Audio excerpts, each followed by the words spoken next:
Okay, so I figured out what I needed for my sizes, or at least what I think I need. When I bend a piece of metal on the brake, I always leave the piece inside the brake and I leave a little bit hanging over so I can make my marks. That's what's good about this Pro 3 brake. In the old days, we used to have the Windy Special, and you had to lay it on top of the brake. That's great on a good and calm day, but when it comes to a day where it's windy, it's kind of a pain. You know, you have to get behind a shed or something. Anyway,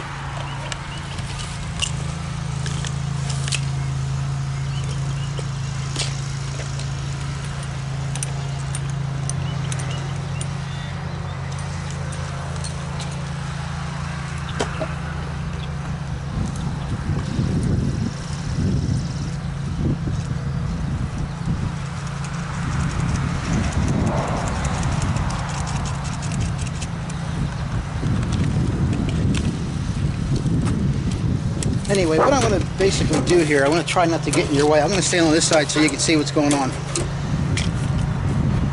It's a factory edge or a cut edge. As long as it's straight, doesn't matter. This cut doesn't matter at all. I want you to imagine this piece as being a 10 foot or 8 foot or whatever. It's sticking out of the brake.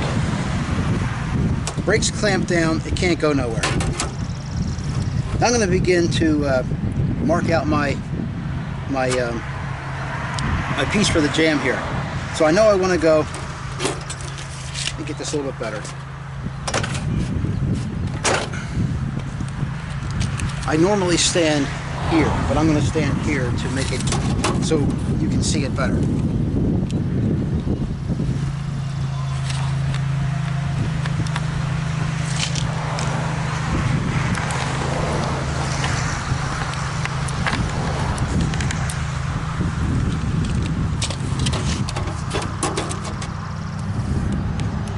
Here's what I got. I'm going to have 3/4 of an inch.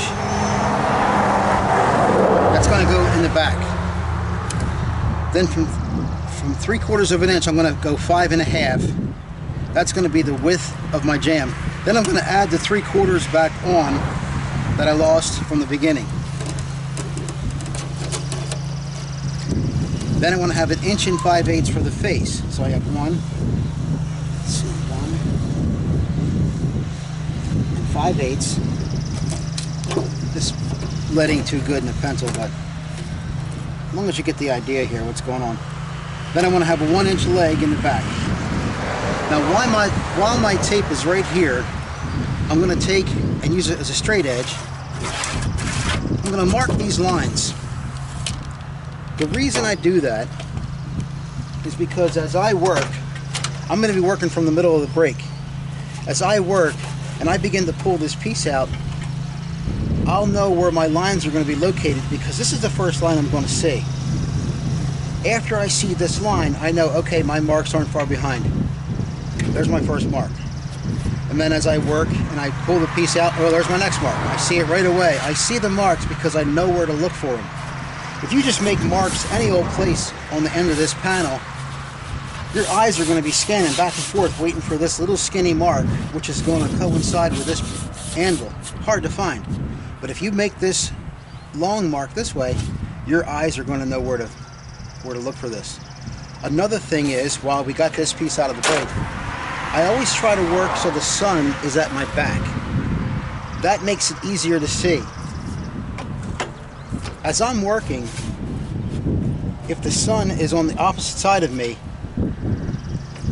this anvil casts a shadow and it's harder to see my line where this wants to get cut or bent.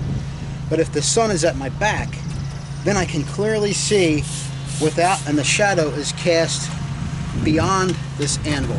The shadow is cast back here, not in front of me where I'm trying to find a line.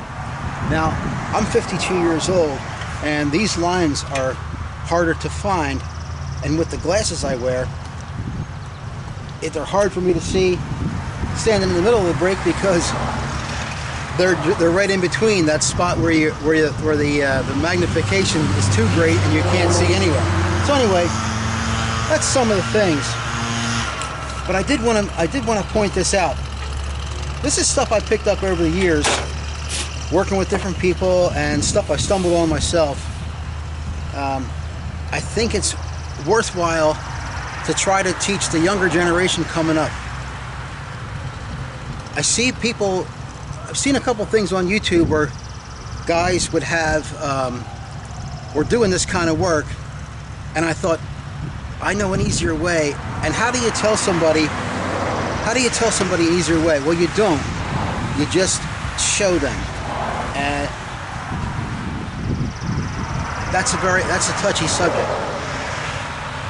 But I'm going to continue to make this piece, and we're going to make a jam piece out of this little foot 11 inch or 12, whatever it is, piece. And I'm going to show you step by step how I do this. And I want you to, everything I show you how I do it will apply to a little piece, an 8-foot piece, 10-foot piece, it doesn't matter. I use the same procedure every time. So now, on the other end of the brake, I would take this piece and I would slide it down.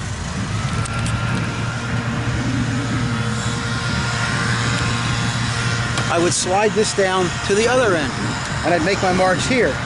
Standing on this side.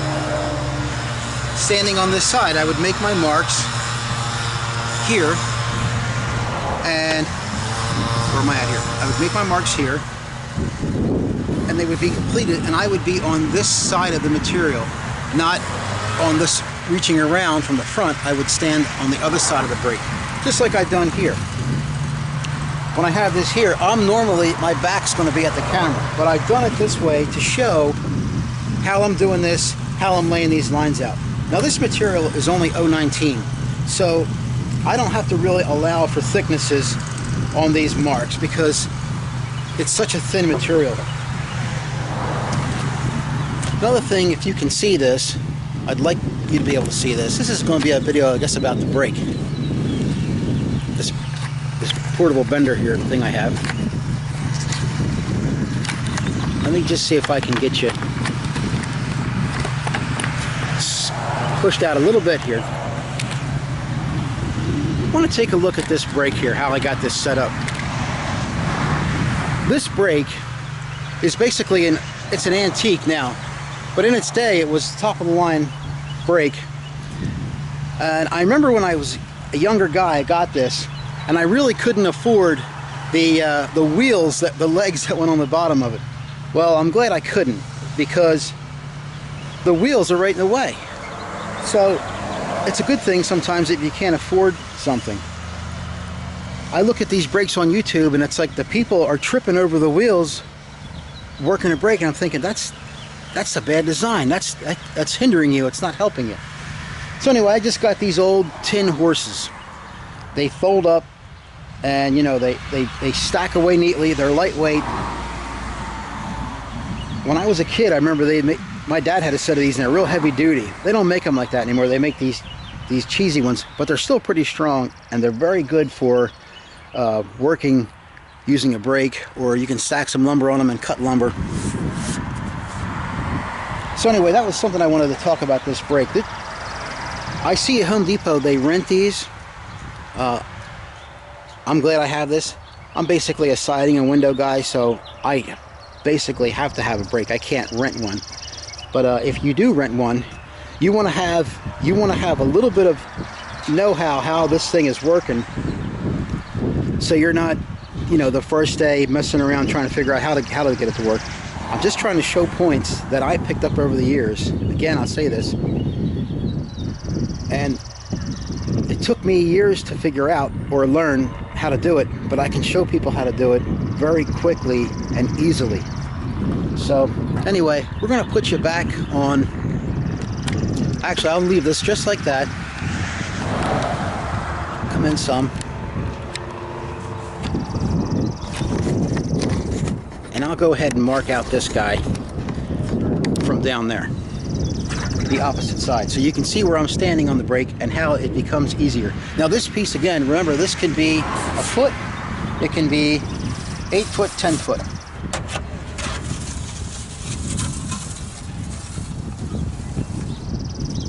I'm going to make the remainder of the marks on this end of the panel. my sheet.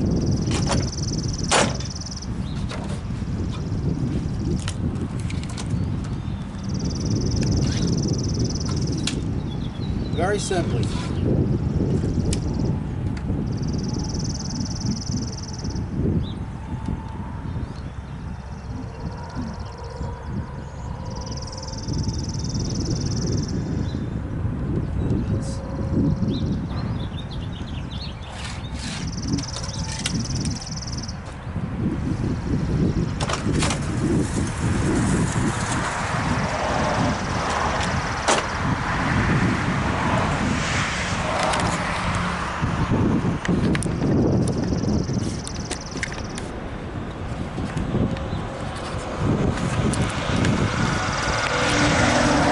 Piece of metal. I want my initial cut. It's, first of all, you want to have a sharp knife blade, and you want your initial cut, your first cut. You're only going to make one cut on this. At least that's how I do it. I want it to be as deep and as a cut as I can make it, because I want to weaken this piece, and I want to be able to, when I go to pull it back to break it off, I don't want it to have resistance enough to where I'm going to put a dent in the middle of the panel, a stress mark. So I'm going to go ahead and cut this off. Now I'm putting maybe 25 pounds pressure, if not more, on this knife. Never do in one what you can do in 3 or 4. When I break this off, I'm only going to go about 30 degrees. That's it. That's all you need, 30 degrees. What I'm doing is, I just made a cut in that metal, in that sheet metal. I made a gouge in it. I'm just taking the metal and I'm closing up the gouge I just made in the sheet metal. So it's going to go easy, because it's going to be the weakest point, because I've weakened it underneath. I'm going to take that, I made the gouge, now I'm going to close the gouge up by 30-degree bend here. Weakening that piece, going to let me pull this back very easy. I've seen videos of Pro3, and even the videos of Pro3 made, the guy tries to break it off in one shot. That's not how I've learned how to do it. Over the years, I've learned exactly what I'm showing you right now. Another 30 degree. That's 45, whatever. It doesn't matter. 30 degree. Another one, 30 degrees. Basically, the only thing holding this piece of metal here is polyvinyl chloride. That's just a fancy word for PVC on the back. That's the only thing holding this. That was 3 times. You can go 4 if you want. See, the only thing holding now is the PVC. So we're just going to, there's no strength left in that piece at all. It's just the vinyl material on the back. I'm just going to break it right off. And there's our piece. Broken off. Now, when you break these off, there's always a burr. When you cut with a knife, you're going to get that burr. The burr is the gouge that I talked about when I made the initial cut. Normally, I'll take a knife and I will, like a machinist will do, when they drill a hole, you'll see a machinist, they'll take and they'll deburr a piece of metal, whatever their workpiece is. I just take that like that. A couple strokes. That takes that burr. That burr is like a little finger. It grabs onto everything. So if you're trying to fit a piece and you got to remove it several times to fit it, that burr is like a little finger and it keeps grabbing. But it grabs along the length of the whole cut, or the whole leg, whatever I bend around here, whatever I make this leg when I make this bend. Here's a burr on this side. Now I don't have that die cutting tool. I never did. Again, when I was a kid, not kid, when I was younger, that thing was like 300 bucks, and I really wasn't. We always had breaks that we couldn't use one of them anyway, but the die cutter probably doesn't have that burr, which is good. But the die cutter is the one more thing you can leave it someplace. Again, I'm not knocking it, but I've always used a utility knife to cut these. Yes, utility knives are harder on your hinge if you miss, but that's how I've done it. So I'll continue to make this piece here.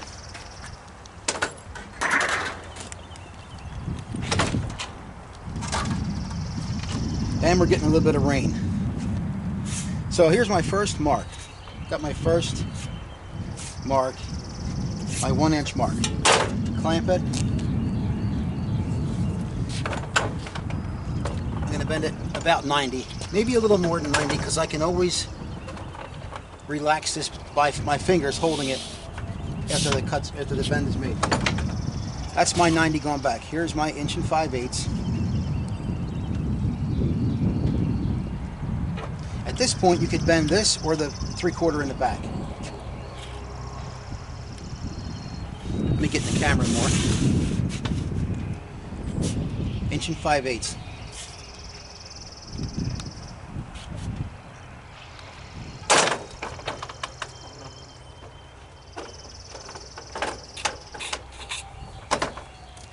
Then I got my last part of the bend here. Is my leg going back. This leg is just for strength. I want to make an effort to make this panel, this piece, as strong as I can. There's my leg going back. And here's my garage door frame. This is going to go onto the garage door frame like this, and I'm going to snap it in the back. Now, I don't have a burr here as a factory edge. This one I have a burr, a little. I might take that off because I'm going to have to fit this piece a few times. While we're here, another thing with this brake, let me see if I can get out a little bit here. I just want to try to point this out. This machine is very new to me. When these first came out, these Pro 3s, and from what I understand, the new brakes, you don't have to adjustment. There's no adjustment. This has a thing called a pivot link here. I remember when I was at the supply house years ago, and the technician or the salesman there, he had several pieces cut about this wide, and he had one under each throat as you go down the line. This is a Pro 3. It's made for light bending. It only has 5 throats. And the idea was you should be able to pull that out when it's locked. Now, instead of having 3 pieces around, now if I can't pull this piece out, if it's too hard, I won't be able to lock it by hand. And I'll never be able to pull this out. Instead of having 6 pieces, you don't need to do that. You can do whatever you want. But how I do it is I have this piece. I can't pull it out, or it's hard to lock down. I can make my adjustment. The adjustment is it's bigger than 3/16 Allen key right inside here. You can see this if you ever get one of these. And I have it on here. Decrease, increase. So if I can't pull it out, I'm going to decrease it. If it's just right, I'm going to leave it alone. Instead of having 6 pieces of metal, I'm going to take the same piece, and I'm going to go down and check my next throat. Should be able to pull it out. This isn't hard. I want folks to see how I do this, because now I understand the newer brakes don't have this pivot link. They have a it's like a rubber type of thing. If this throat needs adjustment, I can adjust it.